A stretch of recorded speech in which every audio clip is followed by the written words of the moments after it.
Uyingga non ko'tarib borishni o'ylaydigan odamsan. Bu hayotda eng muhimi tinchlik, oila, sog'liq deysan, ammo unday emas.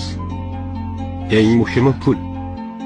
Insonni boshini tik tutgan ham, odam o'rniga qo'ygan ham, farzandlarning yuziga qarata oladigan ham pul. Shunaqa.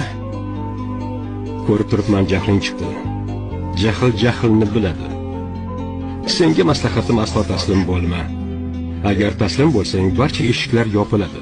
Yor do'st qarindoshlaring telefon qilsang ham javob berishmaydi. Ado bo'lasan. Bilaman, chunki boshimdan o'tdi. Va men o'sha choqqa tushganimda ahd qildim. Bu dunyo adolatsiz, tuban va razil ekan. Men bu dunyoga ko'rsatib qo'yaman. Odamga o'xshab yashashga seni ham, meni ham haqqimiz bor.